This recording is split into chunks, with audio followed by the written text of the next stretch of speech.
Amém. Boa noite, igreja. Graça e a paz do Senhor sejam com todos. Nós estamos muito felizes por estarmos aqui com os irmãos, né? Estamos felizes também por ter tantas pessoas que a gente não conhece. Isso significa que a obra do Senhor está avançando aqui. E isso é muito bom, mas me alegro também de ver alguns rostinhos conhecidos aqui do início dessa caminhada, aqui com a Igreja Batista Alameda em Santa Felicidade. Eu amei, a gente teve o privilégio, né, de fazer parte dos primeiros anos aqui desse sonho, né, dessa plantação em que a gente aprendeu tanto. Fomos tão ministrados pelo Senhor até sermos chamados por Deus para um trabalho ali no Rio Grande do Sul.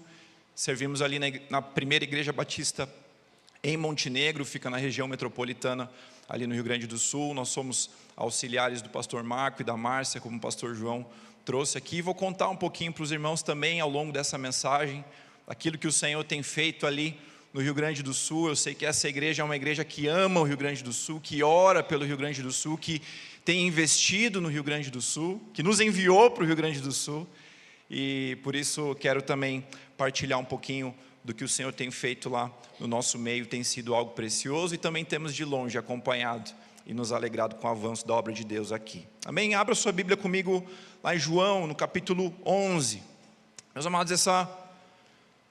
abra João 11 a partir do verso 1, deixa ela aberta aí, tá bom?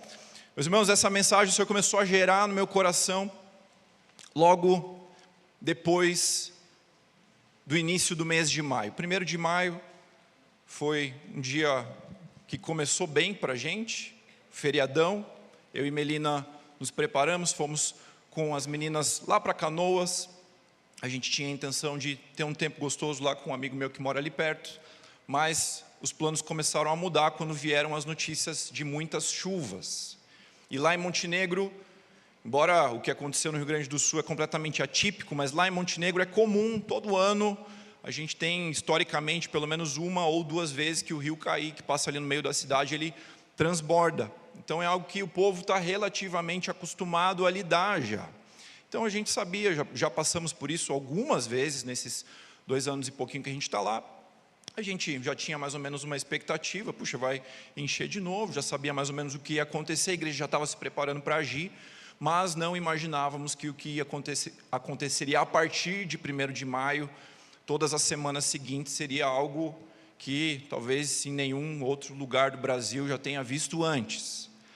Eu vi recente uma definição que eu acho que faz bastante sentido, de que é como se uma tsunami tivesse caído do céu no Rio Grande do Sul. Naqueles poucos dias, todos os rios principais transbordaram, não foi só um, nem dois, foram todos os rios principais transbordaram, muitas situações de calamidade ali ao nosso redor, mas Montenegro, pela ordem ali geográfica, foi uma das primeiras cidades que sofreram. Depois de alguns dias é que a coisa chegou lá em Porto Alegre com muita força, e aí virou noticiário nacional, e desde então todo mundo acompanhando e agindo em relação a isso. Mas meus irmãos, nós que estávamos lá desde o início, nós oramos ao Senhor para que não chovesse, e como você sabe, choveu. Depois que começou a chover, a gente começou a orar: Senhor, para essa chuva, e a chuva não parou quando a gente orou para ela parar. Depois o rio transbordou, a gente orou para parar de subir o rio, e o rio continuou subindo, não parou quando a gente pediu. Depois ele ficou cheio um tempão, o que também é bastante incomum ali. A gente começou a orar para o rio baixar, e demorou mais do que a gente gostaria para que isso acontecesse. E depois disso, tantas e tantas histórias de perdas materiais, de perdas humanas mesmo ali ao nosso redor, não no nosso contexto como igreja, graças a Deus, mas ali ao redor, muitas histórias tão difíceis, e impossível a gente não se colocar diante do Senhor com o coração aberto: Senhor, o que está acontecendo? Senhor, o que está acontecendo aqui nessa terra? Senhor, por que o Senhor permitiu isso? E ali foram dias em que nós ouvimos alguns nãos de Deus, depois ouvimos muitos sims do Senhor, como eu vou compartilhar, mas ali em especial, naquelas primeiras semanas, foram dias de tanta dor e de tanta angústia no nosso coração, no coração do povo. E ali, orando sobre isso e tentando discernir um pouco no Senhor, daquilo que viria depois desses dias, o Senhor, Ele começou a ministrar ao meu coração nesse texto que nós vamos ler. E surgiu essa mensagem, quando Deus diz não. O que fazer quando Deus diz não? A gente quer muito que Ele sempre diga sim. Nós oramos com a fé, com a convicção de que Ele é capaz de responder as nossas orações, de que Ele é capaz, de que Ele é o Pai amoroso, de que Ele nos ouve, de que Ele intercede em favor do seu povo. Já ouvimos testemunhos da ação de Deus aqui nessa noite, e oramos e continuamos a orar com toda a fé de que Ele pode fazer, de que Ele é aquele que tem o poder nas suas mãos, assim como nós oramos e chegou uma hora que parou de chover, amém? A gente orou, chegou uma hora que a água baixou, chegou uma hora que as coisas voltaram à sua normalidade. Mas o que fazer nesse tempo em que nós recebemos esses nãos do Senhor? E nos nossos dias, esse é um tema tão delicado, é um tema tão pontual, porque nós vivemos na era, como alguns dizem, a era do individualismo. A palavra de Deus nos aponta no Antigo e no Novo Testamento para o poder, para a importância da caminhada em conjunto, da caminhada no coletivo. No Antigo Testamento, você vê a história do Senhor se revelando através da vida de um povo que o Senhor tomou para si. Não através da vida de um homem, de uma mulher, mas de famílias que constituíam um povo. Então você vê o Senhor se revelando através de um rebanho, através de Israel caminhando ao longo da história. No Novo Testamento, o Senhor, Ele escolheu se revelar a nós através da sua igreja. Ele usa aqui então figuras para me fazer entender, te fazer entender que a igreja é como o corpo de Cristo. Significa que o corpo de Cristo, ele não se move por poucas pessoas que fazem muito, mas por muitas pessoas que têm pelo menos alguma coisa a oferecer. Quem está comigo, diz um amém. Então o Senhor que escolheu se revelar através de um povo, através da comunidade, mais nesses dias, tanta valorização do individual, tanta valorização da felicidade pessoal, tanta valorização dos sonhos pessoais, dos propósitos pessoais, a ponto disso tomar algumas áreas diferentes da sociedade. Vou passar rapidinho aqui nessa introdução, mas quando a gente olha lá na educação, por exemplo, quem já ouviu falar na educação positiva? Alguém que tenta te convencer, talvez essa pessoa não tenha filhos, mas alguém que tenta te convencer que você não pode, já começa errado, né? Você não pode dizer não, já começa numa contradição, dizendo que você não pode fazer, mas diz ali que você não pode dizer não para a criança, tem que redirecionar a atenção da criança. Quem é pai e mãe aqui? Você imagina esse negócio funcionando na sua casa? Seu filho, sua filha pintando a parede, e você falando, meu amado, está aqui um pedaço de papel, vem cá, direcione a sua atenção para cá, pintando o sofá, como aconteceu na minha casa, tivemos esse privilégio, temos não as marcas de Cristo, mas as marcas da Betina lá no sofá, não saiu. Então, imagina como é criar filhos sem dizer não, e tem pessoas que, com talvez a melhor das intenções, então eu não estou criticando o coração, não estou trazendo uma correção para o seu coração, na melhor das intenções, mas tomam o caminho errado, porque o nosso Deus é o Deus que impõe limites para nós. Isso também é uma manifestação do amor, e aí isso vem trazendo uma série de consequências, traz consequências nas escolas, professores que relatam que é cada vez mais difícil lidar com as novas gerações de crianças que não sabem ouvir um não. Quem é professor aí, balança a cabeça assim para eu te reconhecer. A minha mãe é da área da educação, eu sei que lá na escola dela ela falava bastante não, lá em casa também, e eu sou grato a Deus por isso.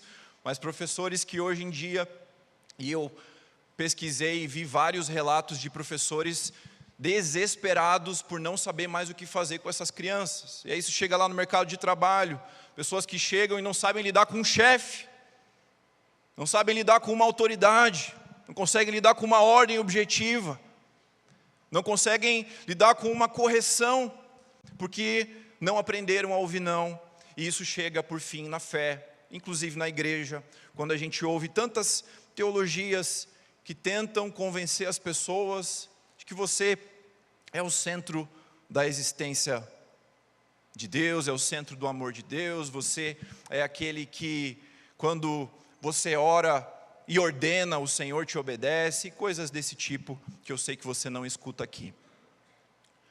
Mas o quanto é importante nós nos voltarmos para a palavra e aprendemos o que fazer quando Deus diz não. E foi isso que eu fiz naqueles dias e quero compartilhar um pouquinho com os irmãos, mas antes disso vamos ler juntos. A gente vai ler um trecho um pouquinho mais longo, é importante, fica comigo. A gente vai ler essa história toda. Então, João, capítulo 11, a partir do verso 1. Um homem chamado Lázaro estava doente. Ele era de Betânia, da aldeia de Maria e de sua irmã Marta. Esta Maria, cujo irmão Lázaro estava doente, era a mesma que ungiu o Senhor com um perfume e lhe enxugou os pés com os seus cabelos. Por isso, as irmãs de Lázaro mandaram dizer a Jesus: aquele que o Senhor ama está doente. E ao receber a notícia, Jesus disse: essa doença não é para a morte, mas para a glória de Deus, a fim de que o Filho de Deus seja glorificado por meio dela. Ora, Jesus amava Marta e a irmã dela e também Lázaro. E quando soube que Lázaro estava doente, ainda se demorou 2 dias no lugar onde estava. E depois disse aos seus discípulos: vamos outra vez para a Judeia. E os discípulos disseram: mestre, ainda poucos judeus queriam apedrejá-lo, e o Senhor quer voltar para lá? E Jesus respondeu: não é verdade que o dia tem 12 horas? Se alguém andar de dia, não tropeça, porque vê a luz desse mundo, mas se andar de noite, tropeça, porque nele não há luz. E tendo dito isso, acrescentou: o nosso amigo Lázaro adormeceu, mas eu vou para despertá-lo. Então os discípulos disseram: Senhor, se dorme, estará salvo. E Jesus falava da morte de Lázaro, mas eles pensavam que estava falando do repouso do sono. Então Jesus lhes disse claramente: Lázaro morreu. E por causa de vocês eu me alegro que não estivesse lá, para que vocês possam crer, mas vamos até ele. Então Tomé, chamado Dídimo, disse aos outros discípulos: vamos também nós, para morrer com o mestre. Verso 17, então Jesus chegou ao encontro de Lázaro já sepultado havia 4 dias. Ora, Betânia ficava a mais ou menos 3 quilômetros de Jerusalém. E muitos dos judeus vieram visitar Marta e Maria, a fim de consolá-las por causa do irmão. Marta, quando soube que Jesus estava chegando, foi encontrar-se com ele. Maria, porém, ficou sentada em casa. Então Marta disse a Jesus: se o Senhor estivesse aqui, o meu irmão não teria morrido. Mas eu também sei que mesmo agora, tudo que o Senhor pedir a Deus, Ele concederá. E Jesus disse a ela: o seu irmão há de ressurgir. Ao que Marta respondeu: eu sei que ele há de ressurgir na ressurreição do último dia. Então Jesus declarou: eu sou a ressurreição e a vida, aquele que crê em mim, ainda que morra, viverá. E todo aquele que crê em mim, não morrerá, todo aquele que vive e crê em mim, não morrerá eternamente. Você crê nisso? Verso 27, Marta respondeu: sim, Senhor, eu creio que o Senhor é o Cristo, o Filho de Deus, que deveria vir ao mundo. Verso 28, depois de dizer isso, Marta foi chamar Maria, sua irmã, e lhe disse em particular: o mestre chegou e está chamando você. E quando Maria ouviu isso, ela levantou-se depressa e foi até ele, pois Jesus ainda não tinha entrado na aldeia, mas permanecia onde Marta o havia encontrado. E os judeus que estavam com Maria em casa e a consolavam, vendo-a levantar-se depressa e sair, seguiram-na, pensando que ela ia ao túmulo para chorar. E quando Maria chegou ao lugar onde Jesus estava, ao vê-lo, lançou-se aos seus pés, dizendo: se o Senhor estivesse aqui, o meu irmão não teria morrido. E quando Jesus viu que ela chorava, e que os judeus que a acompanhavam também choravam, agitou-se no seu espírito, e se comoveu e perguntou: onde vocês o puseram?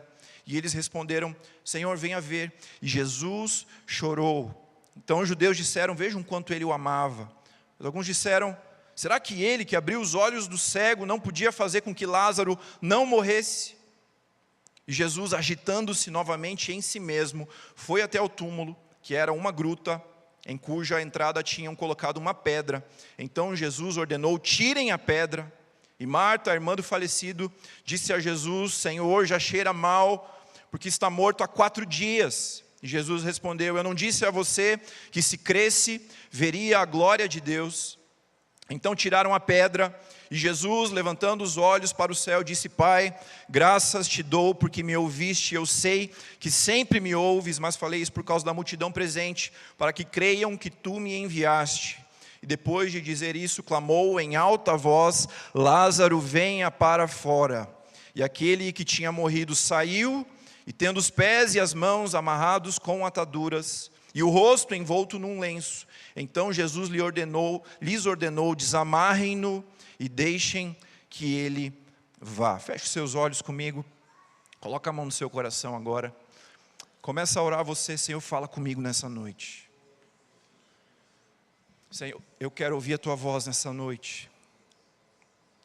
Senhor Jesus, nós clamamos, eis aqui a tua palavra, Senhor, a tua palavra que é viva, a tua palavra que tem o poder de ministrar a cada um dos corações aqui aquilo que nós precisamos de ti nessa noite, Pai. Senhor, ministra do teu entendimento sobre nós, abra os olhos espirituais, e que a semente a ser semeada aqui nessa noite, que ela encontre nos nossos corações terra fértil e prospere, Pai, frutifique para a glória do Senhor, em nome de Jesus, amém. Amém, meus amados. Nesse texto que a gente acabou de ler, você pode ver também alguns nãos do Senhor para aquela família. Veja que tem um pedido inicial, um pedido das duas irmãs. E as duas irmãs, elas pedem para que Jesus ele pudesse atender aquela situação de Lázaro que estava doente, quando elas mandaram um pedido. Só que quando elas mandam um pedido, elas se identificam de forma bem específica, para Jesus entender que não era qualquer Lázaro que estava doente, mas que era o seu amigo íntimo Lázaro.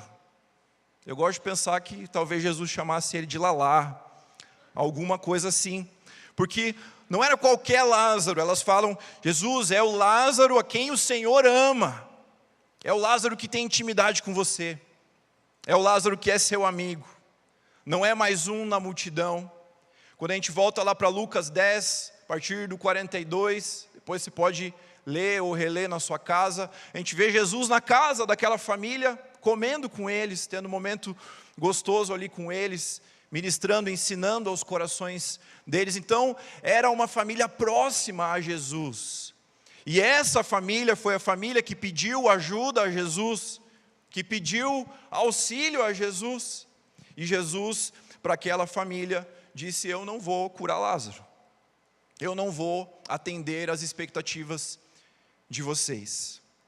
Então, elas mandam dizer: aquele a quem o Senhor ama está doente. Mesmo assim, Jesus, ele não vai na mesma noite. Lá em João 11:6, e quando soube que Lázaro estava doente, ainda se demorou 2 dias no lugar onde estava.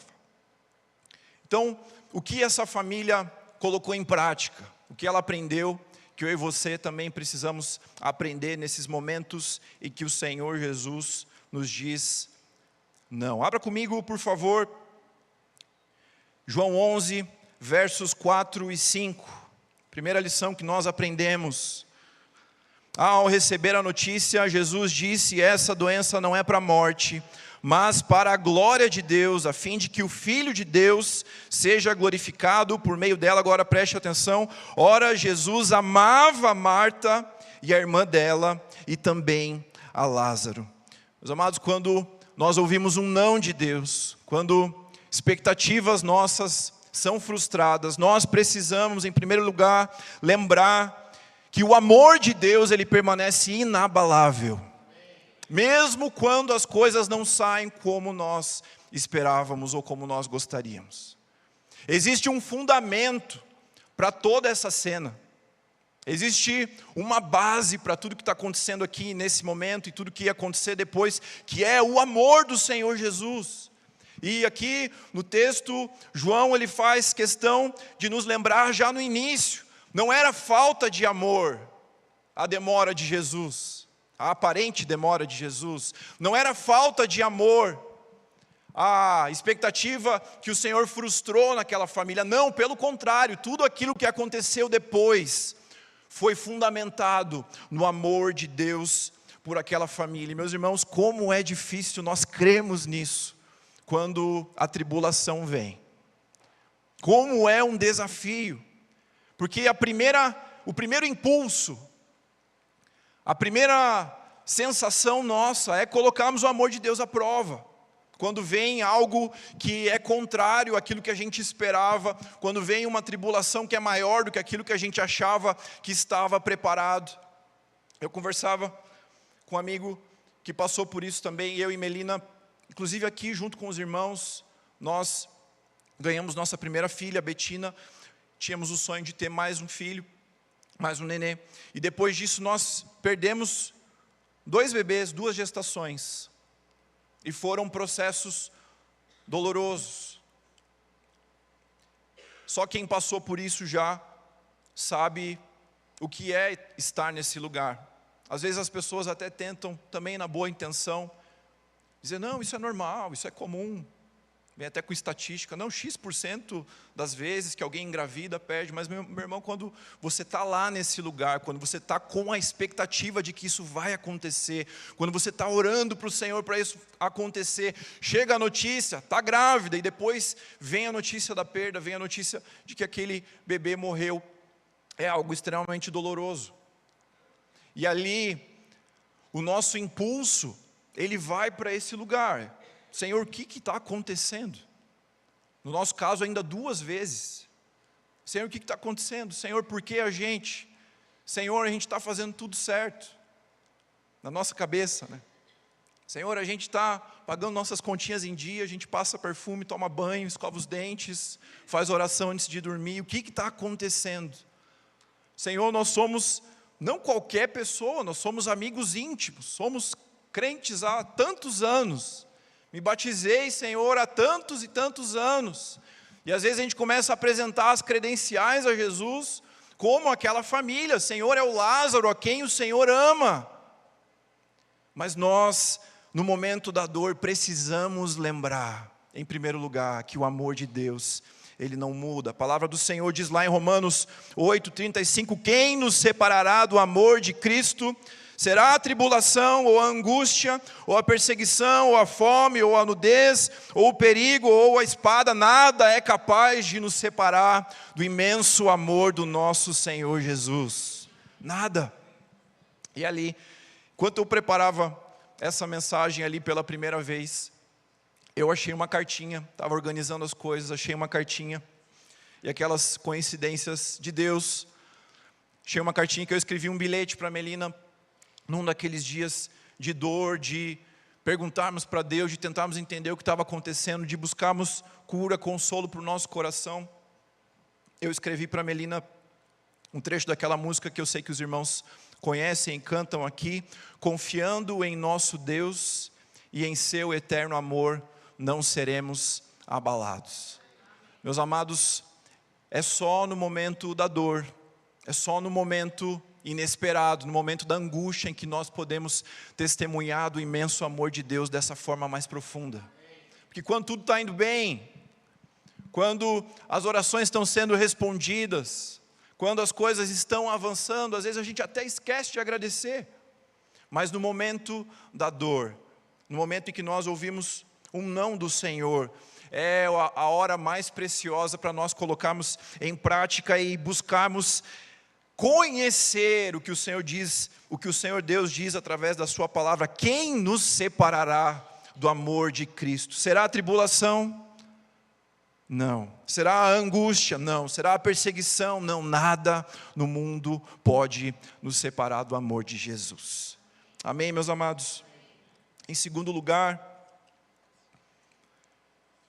abra comigo o verso 37, João 11, 37, olha qual era o pensamento da multidão, e qual é o nosso pensamento muitas vezes, tentando usar a lógica, tentando usar a lei do merecimento.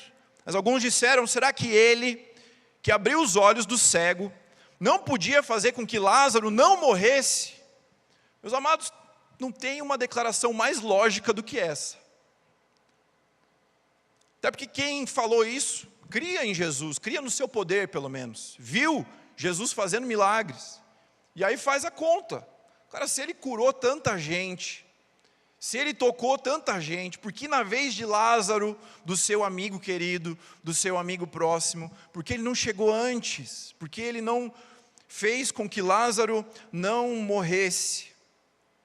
Então, essa frustração de que, puxa, o Senhor lembra de tanta gente menos de mim. O milagre, a resposta de Deus está chegando para tanta gente, mas não chega lá na minha casa, não chega lá na minha família. Essa é uma das formas mais perigosas do inimigo roubar o seu coração. Ou do inimigo roubar da semente do que aquilo que o Senhor quer lançar no seu coração no momento da tribulação. Quando nós olhamos para o merecimento e tentamos encontrar alguma razão para apresentar diante de Deus, como se Ele tivesse alguma dívida com a gente. Senhor, eu esperava que o Senhor fizesse isso. Esse é o momento em que os nossos corações ficam vulneráveis. Cuidado se o seu coração está assim aqui nessa noite. Porque o Senhor, no fim das contas, Ele não nos deve nada. Mas vou deixar isso aqui para a gente falar um pouquinho mais para frente. Mas perceba que aqui havia esse sentimento sincero, esse sentimento lógico. Mas olha comigo o que aconteceu a partir do verso 20. Alguém improvável se levanta nessa história. Eu e você, nós estamos acostumados a ouvir pregações sobre Marta ou sobre Maria? Fala a verdade. Sobre Maria. Você canta música sobre Marta ou Maria? Maria. Pois é, mas olha o que Marta fez no meio do luto. Perceba que a gente já sabe o fim da história, a gente já sabe que Lázaro ressuscitou. Mas agora, o que eu vou ler aqui na sequência, você precisa entender que ele estava morto. Era luto, era tristeza, era desesperança. E olha o que essa mulher faz. Marta, quando soube que Jesus estava chegando, foi encontrar-se com ele. Maria, porém, ficou sentada em casa. Marta nos ensina algo precioso, a segunda lição que eu quero te chamar a atenção nessa noite, para colocarmos em prática nesses momentos, que quando o Senhor diz não, quando estamos passando por uma tribulação, quando estamos passando por uma luta, nós precisamos decidir nos aproximar de Jesus, mesmo em meio à frustração. Esse é o melhor lugar para nós estarmos. E às vezes a nossa vontade natural é a gente se afastar do Senhor, é a gente ficar meio emburrado. Se você fez isso, hoje eu não vou orar. Se você fez isso, então eu só vou no culto da noite, eu só vou no culto da manhã. Se você fez isso, Jesus, então vou ficar um tempo sem ler a Bíblia. Às vezes é o que a gente faz sem perceber. Depois você volta e você percebe que seu coração estava assim. Mas essa mulher nos ensina o quão precioso é nós corrermos para o lugar certo. Quando vem a tribulação, é nós corremos na direção certa. Não é apenas um caminho, mas é corremos atrás de alguém, é corremos em direção a Jesus. Quando ela soube que ele estava chegando, ela levantou-se e foi encontrar-se com ele. Nós vemos ao longo dos salmos, os salmistas rasgando o coração, sendo sinceros com Deus. Tem até um tipo de salmos, que são os salmos de lamentação, que se você lê ali, você pensa, meu Deus, mas eles só estão reclamando. E normalmente no final tem uma palavra de esperança. Mas qual que é a preciosidade disso? Homens de Deus, homens referência para nós, que escreveram poesias, escreveram textos, escreveram canções, rasgando o seu coração e sendo sinceros diante do Senhor no momento da dor. Isso nos lembra que nós não precisamos chegar diante de Jesus com máscaras. Isso nos lembra que nós podemos abrir o nosso coração diante do Senhor. Isso nos lembra que quando vem um dia como esse, o dia do luto, o dia da dúvida, o dia da angústia, nós podemos e devemos, mesmo às vezes com o coração ainda apertado, mesmo sem estar bem resolvido ainda, nós devemos buscar em primeiro lugar a presença de Jesus. E essa mulher, ela nos ensina ainda algo mais precioso na sequência. Ela declara algo que poucas pessoas declararam nas Escrituras. Abre comigo João 11, 27. Marta respondeu: sim, Senhor, eu creio que o Senhor é o Cristo, o Filho de Deus que devia vir ao mundo. A fé dessa mulher permaneceu inabalável em Jesus no meio da dor. Mesmo no meio da angústia, ela olhou para Jesus.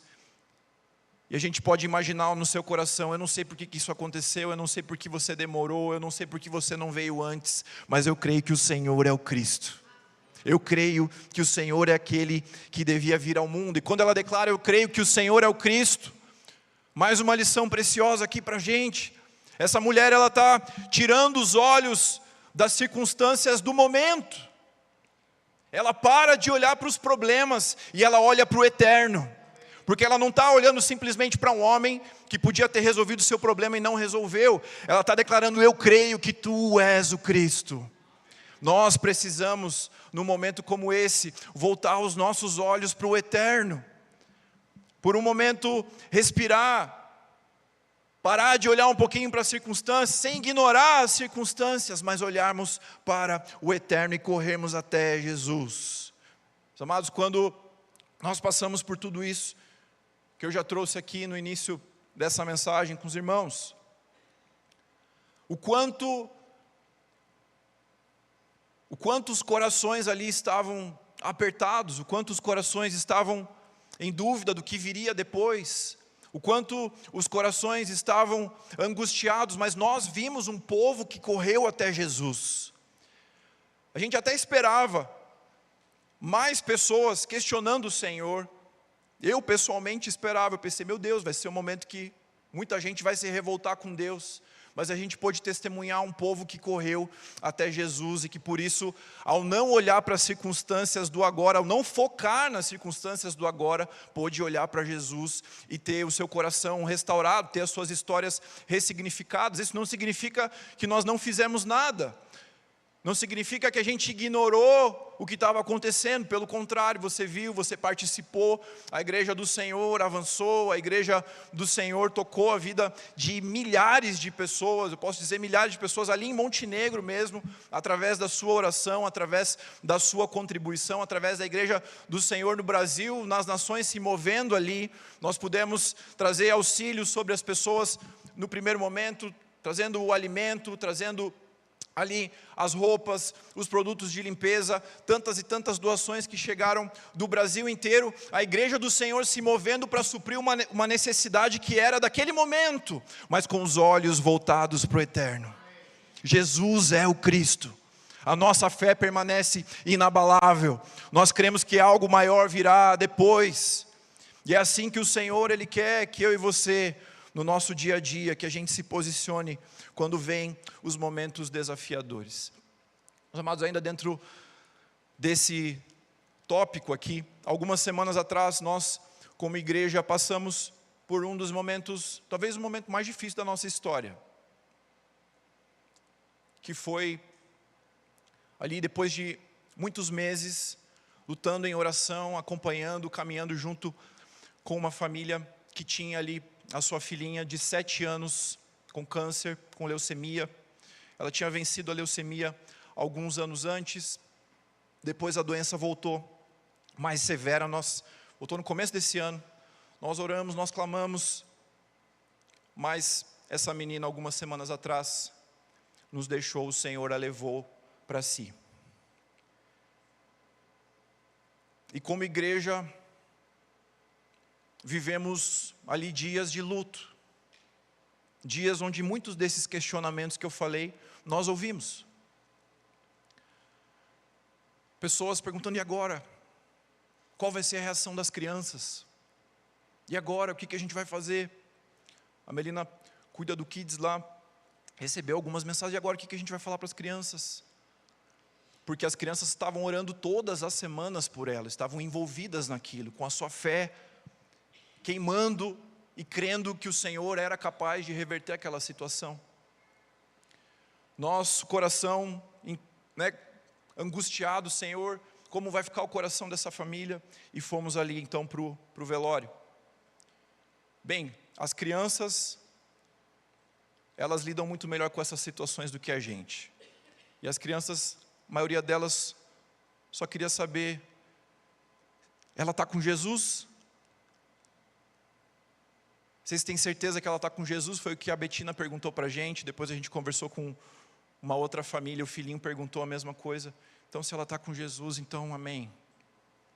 Então as crianças viraram a chave e, na sua fé, passaram por isso muito melhor do que muitos adultos, nós podemos dizer. Mas a família, nós fomos ali, e ali aquela dúvida, aquele questionamento, e agora? Como vai ser, como vai estar o coração, como vai ser esse momento tão difícil, como vão ser as semanas depois.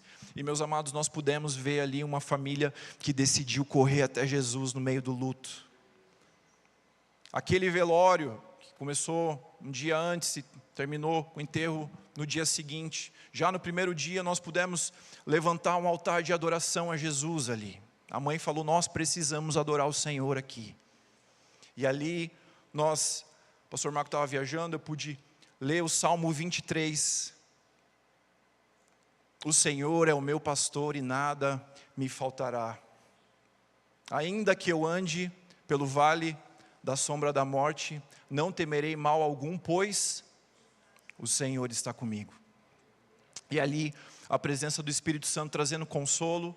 Fomos para casa, eu não pude voltar no dia seguinte, mas eu sei que no dia seguinte, a mãe foi conversar com a Júlia, que é a irmã do Johnny, que é a nossa ministra de louvor lá, e pediu, Júlia, nós precisamos cantar, tudo é para a tua glória. E quando ela estava sendo levada, a Júlia estava atrás, e a mãe, adorando a Jesus, e declarando, Senhor, tudo é para a tua glória. E ela depois compartilhou com a gente, compartilhou com a Melina, e disse, eu sou grata a Deus pelos anos que eu vivi com a minha filha. Eu sou grata a Deus porque eu sei que ela cumpriu um propósito. E ali nós vemos uma família que não está fingindo que está tudo bem, que está passando pelas suas lutas, que passa pelos seus desafios, mas uma família que decidiu correr até os pés de Jesus no meio da dor. Meus amados, esse é o lugar em que você vai estar em nome de Jesus. No dia em que vier a tribulação, no dia em que vier um não de Deus, no dia em que vier algo contrário àquilo que você esperava, em nome de Jesus, o Senhor está forjando em nós. Eu creio que o Senhor está a cada dia mais levantando nessa igreja, uma igreja madura para lidar com as bênçãos, com aquilo que o Senhor vai derramar sobremaneira sobre esse lugar, mas uma igreja madura também para lidar com os momentos desafiadores, olhando para Jesus, declarando, tu és o Cristo, não importa o que aconteça, não importa quais sejam as circunstâncias, a minha fé no Senhor não vai se abalar em nome de Jesus. Vamos avançar. Terceiro lugar, abra comigo, lá João 11, 33 e o 35. O 33, quando Jesus viu que ela chorava, e que os judeus que a acompanhavam também choravam, ele agitou-se no espírito, se comoveu, e aí no 35 a gente vê o verso mais curto das escrituras, Jesus chorou. Mas aqui, muitos comentaristas, estudiosos aqui do original, eles concordam que esse chorou não é aquele choro elegante, que escorre uma lagrimazinha assim no canto, a pessoa pega um lencinho, dá um tapinha e já está tudo bem. Mas que esse chorou tem a ver com chorou copiosamente. Agora pensa que coisa mais estranha para a gente. Jesus sabia o que ia acontecer. Ele sabia o final da história, ele já tinha contado para os discípulos lá no começo. E mesmo assim, Jesus, ele chega com aquela família, ele respeita o processo daquela família, ele respeita o luto daquela família. Isso nos ensina também, de que não adianta a gente querer acelerar, às vezes, alguns processos nas nossas vidas, a gente precisa viver cada um deles. E ali, depois de tudo isso, depois daquela conversa, depois de ir até lá, depois de chorar junto com eles, depois de se comover no seu espírito, então aí é que Jesus, ele levanta Lázaro dos mortos. Mas aqui nós vemos um Jesus que se manifestou presente, o Deus presente, mas não só o Deus presente, não é qualquer presença, não é aquela presença do amigo que você vai contar um problema, a pessoa já muda de assunto. Às vezes você quer abrir o coração, dá uma deixa, e o cara quer falar do jogo, quer falar de alguma coisa que não tem nada a ver, ou aquela pessoa que não quer acolher o que você tem para dizer, já quer trazer qual é a resposta. Eu confesso que às vezes eu sou essa pessoa, irmãos. A Melina está me ajudando a tratar isso na minha vida. Às vezes ela vem trazer alguma coisa, ela já fala, eu não quero que você diga o que é para eu fazer. É só para você me ouvir agora. E aqui Jesus não era essa pessoa, não era qualquer presença, mas era uma presença cheia de compaixão. E isso muda tudo quando a gente passa por um problema. E isso muda tudo quando nós passamos pelo luto, quando nós passamos pela dor. Em terceiro lugar, nós precisamos, no dia do não, lembrar que Jesus é o Deus presente e cheio de compaixão. É aquela presença de alguém que está ali se importando com o que está acontecendo no seu coração. É aquela presença de alguém que não está indiferente ao que está acontecendo na sua vida. Não é alguém que quer ali simplesmente ouvir a sua oração e já ir para o próximo pedido, ou já ir resolver um próximo problema, mas não, o Deus presente, e o Deus presente também no seu coração, nas suas afeições. É assim que Jesus se revelou sobre aquela família, mesmo sabendo o final da história. E meus amados, muitas pessoas perguntam, quando vem situações como essas, que nós vivemos lá no estado, ou que essa família presenciou, muitas pessoas perguntam, onde esteve Deus? Onde estava Deus? E eu creio que a resposta está lá em Isaías, no capítulo 7, no verso 14, pois sabeis que o Eterno, o Senhor, Ele vos dará um sinal, eis que a virgem ficará grávida, e dará à luz a um filho, e o nome dele será Emanuel, Deus conosco. Jesus está presente no momento da dor. Você pode dizer um amém? Então, onde esteve Jesus quando tudo isso aconteceu lá no Rio Grande do Sul? Eu tenho certeza, meus irmãos, que Jesus, ele estava lá sujo de lama. Ele estava lá com aquelas pessoas que buscavam resposta para suas vidas. Eu tive a oportunidade de entrar em casas de pessoas que perderam praticamente tudo. Eu senti o cheiro daquelas casas, e eu sei que Jesus estava lá sentindo aquele cheiro.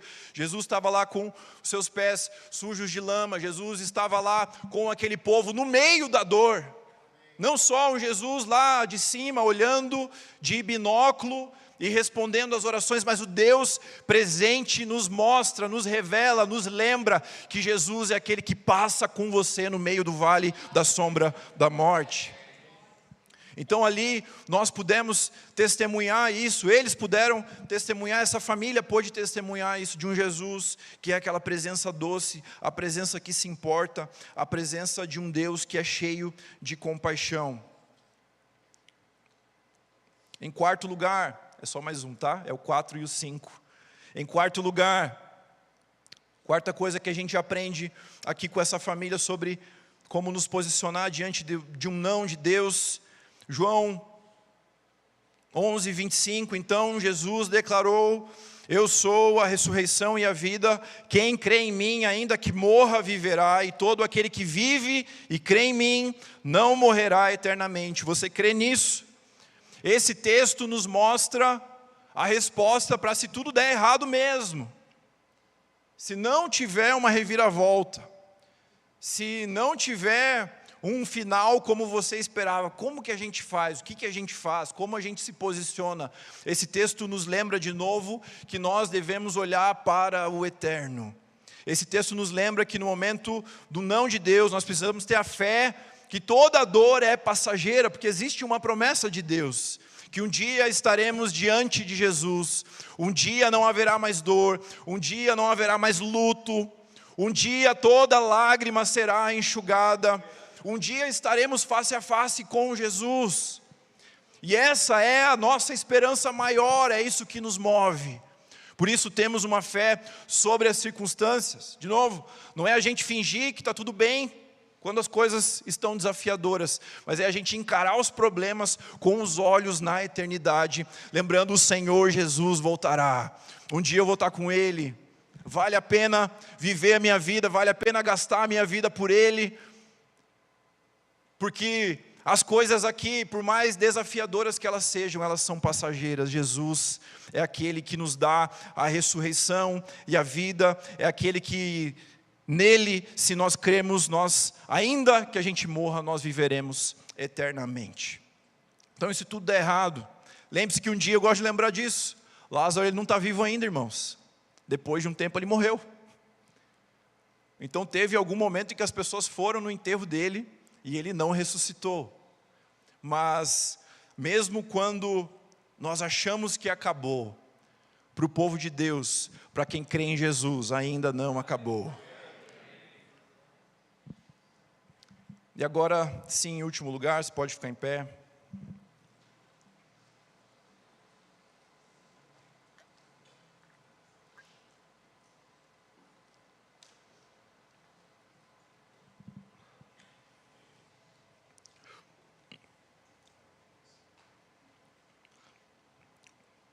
Agora eu vou bem no centro daquilo que o Senhor ministrou ao meu coração naqueles dias. João 11:4. Ao receber a notícia, Jesus disse: essa doença não é para a morte, mas para a glória de Deus, a fim de que o Filho de Deus seja glorificado por meio dela. Quando eu orava ali e buscava entender, Senhor, o que está acontecendo, Senhor, por que de tudo isso? E eu não sei o porquê de tudo isso. E se alguém se arrisca a dizer por que aquilo aconteceu, você pode ter certeza que essa pessoa está uma grande chance de estar errada. Mas ali buscando discernir no Senhor aquele tempo, o Senhor me lembrou desse texto. E quando a gente olha a primeira oração daquela família, você se lembra, era uma oração pedindo para que Jesus curasse Lázaro. E o que o Senhor, Ele ministrou ao meu coração é que o que Jesus tinha para fazer na vida daquela família era tão grandioso, que eles não conseguiam nem conceber em oração sobre aquilo que Deus ainda estava para fazer.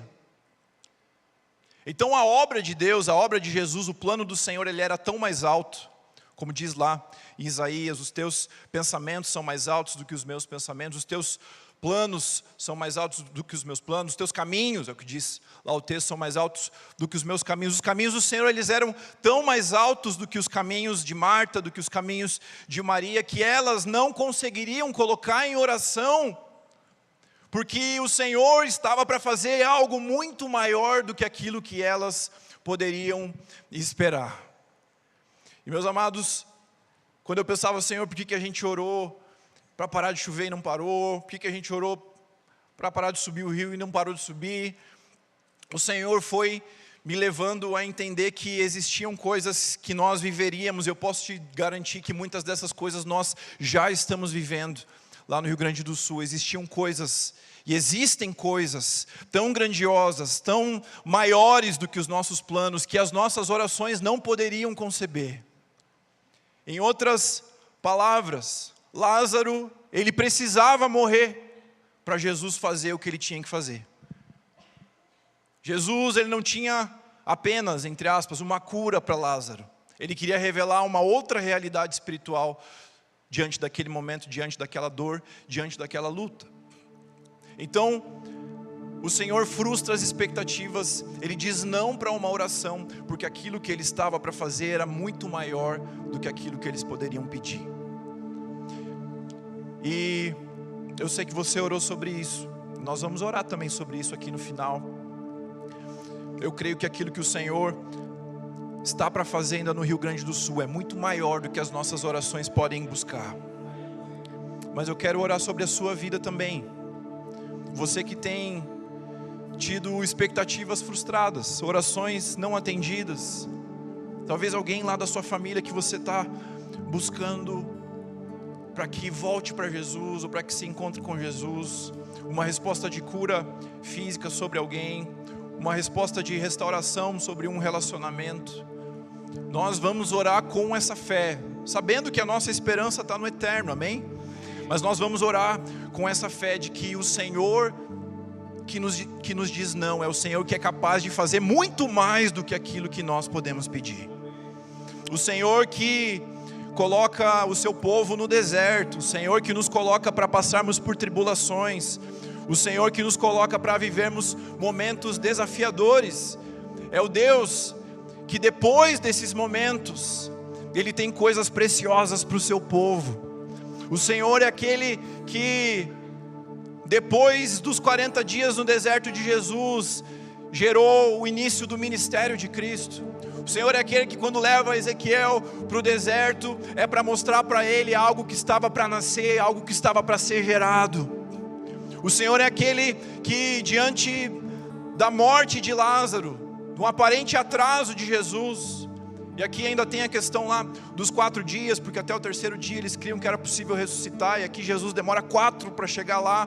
Então, diante do aparente atraso de Jesus, nós vemos o Senhor com um plano maior, com um desejo maior, com um desígnio maior, com um caminho mais alto do que o caminho daquele povo para revelar através do milagre que viria depois. Nós vamos crer em nome de Jesus e vamos orar juntos para que aquilo que vem depois da tribulação, aquilo que vem depois do deserto, aquilo que vem depois do não do Senhor sobre a sua vida, sobre a sua casa, seja algo ainda maior do que aquilo que você poderia pedir. Quantos creem nisso? Nós não vamos colocar pedidos diante do Senhor, nós vamos entregar situações nas mãos de Deus no altar. Nós vamos dizer: Tu és soberano, eu confio em Ti, mas eu quero clamar que eu tenho fé que o Senhor vai fazer algo maior. E se o Senhor fizer, eu vou viver a minha vida para apontar para esse Jesus que é capaz de fazer algo maior do que nós podemos pensar e sonhar. Eu vou viver a minha vida para testemunhar daquilo que Jesus fez em mim. Se Ele não fizer, você também vai viver a sua vida por Jesus. Mas às vezes nós recebemos as respostas e não compartilhamos. Às vezes nós recebemos as respostas e não testemunhamos. Quando Jesus, Ele declara lá para o gadareno: vai, conta para o povo o que o Senhor fez na sua vida. É um compromisso: Senhor, eu estou pronto para receber um não, mas Senhor, se vier essa resposta do céu, se o Senhor fizer na minha vida, eu quero firmar um compromisso de que isso tudo vai ser para a glória do Senhor. Assim como aquela mãe declarando: tudo é para a tua glória, Jesus. Eu vou viver esse deserto, eu vou viver essa circunstância, eu vou viver essa inundação, eu vou viver tudo isso para a glória do Senhor. Então você que quer entregar situações diante de Deus nessa noite, você pode deixar o seu lugar, pega na mão de alguém que está com você e da sua família, vem junto em família aqui no altar, vamos entregar as circunstâncias diante de Deus, vamos orar. Senhor, eu sei que o Senhor é capaz de fazer muito mais do que aquilo que a gente pode orar, do que aquilo que a gente pode buscar. Eu creio que o Senhor é capaz.